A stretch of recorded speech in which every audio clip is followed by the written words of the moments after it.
구약 성서의 다니엘서와 에즈라서는 아람어로 쓰였으며 예수와 그 제자들도 아람어를 사용한 것으로 성서학자들은 말한다. 기원전 3세기 인도 아소카 왕 때 왕명에 의해 불교의 전법사들이 팔레스타인 지방과 멀리 이집트까지 파견되었다는 것은 역사적 사실이다. 그 당시 인도의 학문과 문화 수준은 팔레스타인의 중동보다 월등히 뛰어났다. 당시 인도의 문학, 철학, 의술, 과학 등은 세계 최고였다. 기원전 후 1세기는 페르시아 상인들을 비롯한 여러 상단들이 중국이나 인도 등과 로마 그리스까지 연결해 다녔던 것은 분명하다. 이런 우수한 인도의 불교 문화가 팔레스타인 지역까지 전달되지 않을 수 없었다. 그 무역의 경로 중에 하나는 실크로드였고 하나는 바닷길이었다. 이 당시 지중해 지역은 강력한 로마 제국에 의해 팍스 로마나가 구축되어 있어 안정된 평화가 유지되어 있었다. 중동은 페르시아 제국에 의해 질서가 유지되어 있어서 무역로가 안전하게 유지되었다. 그만큼 통행도 자유롭고 안전의 무역이 활발했다. 당시 로마와 페르시아는 대립 상태에 있긴 했으나 무역로는 각자 중요한 국부의 원천이었기에 실크로드의 안전만은 서로 협조하고 있었다. 심지어 사막의 약탈자였던 베두인족마저 로마 제국에 고용되어 사막의 경찰력을 맡고 있었다. 그럴 즈음 인도 남부 오리사주의 왕족인 라반나일행이 유테나라의 제례에 참석차왔다가 예수의 총명함을 보고 예수의 부모를 찾아가서 인도 유학을 주선했다. 12살의 예수는 오리사 지방의 브라만교 계통인 자간나스 사원의 제자로 들어가 수행의 길로 들어갔다.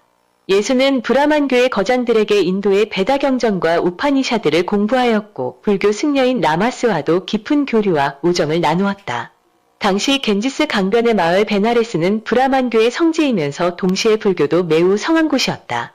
그곳은 문화와 학문이 고도로 발달된 매우 자유스러운 곳이었다.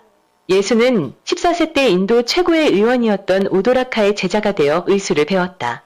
예수는 이 무렵 카스트 제도를 주장하는 브라만교의 실망을 느끼고 불교 승려 라마스와 함께 주변 마을의 노예와 농부들과 함께 기거하면서 인류는 한 동포이며 모든 사람이 평등하다는 것을 가르쳤다. 그리고 만인의 해탈 가능성과 평등 사상을 주장하였다. 예수는 불교도들 틈에 들어가 성지인 부다가야 노갸원 등지에서 6년간 활동하였다. 이때 인도의 성자 피차파치에게 많은 것을 배우고 수도 생활을 하였다. 당시 인도에서 예수의 이름은 이사예수였고 오늘날에도 예수는 인도와 이슬람권에서 이사로 불린다. 예수는 절대평등을 주장하며 브라만의 신분제도인 카스트 제도를 비판한 나머지 브라만교의 미움을 받았다. 그리하여 브라만 교도들이 예수를 정죄하려 하고 목숨까지 위협했으므로 불교 승려 라마스의 도움으로 인도의 북쪽 지역인 네팔 지역으로 피신하였다. 그곳에서 티베트에 있는 경전 사본이 있다는 말을 듣고 그곳을 찾아가 많은 경전을 공부하였다.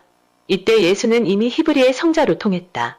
예수는 피차파치의 소개로 동방 지역의 성자라는 맹구스테에게서도 공부하였다. 당시 티베트라는 개념은 지금의 티베트와 다르다. 당시 티베트라는 개념은 인도의 북부 지방인 지금의 네팔, 카슈미르, 시킴, 부탄 등이었다. 지금의 티베트 심장부인 라사보다는 훨씬 서쪽이며 거리가 엄청 멀다. 예수는 이곳에 머물면서 동방의 현자인 맹구스테의 도움을 받아 성스런 고대의 필사본을 모조리 공부했다. 이때 예수는 광명에 붙여 살아있는 신탁이란 찬사를 받으며 24세 되던 해의 고향 이스라엘을 향해 길을 떠났다. 예수는 지금의 카슈미르 지방인 라다크의 레흐 마을에 도착해 수도승, 상인, 천민들로부터 환영을 받으며 수도원과 거리에서 대중들을 가르쳤다. 예수는 라다크인들 사이에서 며칠 동안 병을 고쳐주었다. 예수는 카슈미르 골짜기에서 라흐를 하는 곳으로 가서 아자인인 등에게 지수화풍을 다스리는 법 등을 가르쳤다. 예수는 이곳을 떠나 페르시아에 들러서 어릴 적 자신을 찾아주었던 동방박사 3인을 만나기도 했다. 예수는 24년 만에 자신이 태어나고 살았던 고향에 가서 어머니 마리아와 여동생 미리암을 만났다. 예수는 다시 그리스로 가서 아폴로라는 성자와 함께 교사들을 가르쳤다. 25세에 이집트의 조안에 가서 성자들의 모임인 형제단에 입회하여 이집트 밀교를 배웠다. 예수는 헬리오폴리스에서 7가지의 시험을 거쳐 그리스도라는 최고의 법명을 받았다. 그렇게 오랜 수도 생활을 한 뒤 29세의 고향에 돌아오기까지 17년, 18년이 걸렸다. 고향인 이스라엘로 귀국한 예수는 유일신을 믿는 유태교파들에게 모든 인간의 절대신성을 가르쳤다. 예수는 여러 가지 초월적 기적을 행하고 군중을 모아 사랑과 평등 사상을 전파했다. 예수의 절대 사랑과 평등 사상은 기득권에 골몰되어 있던 유태인 제사장들이나 율법학자들에게는 눈의 가시였다. 결국 예수는 유태교파들의 질시와 저주를 받아 십자가에 처형된다.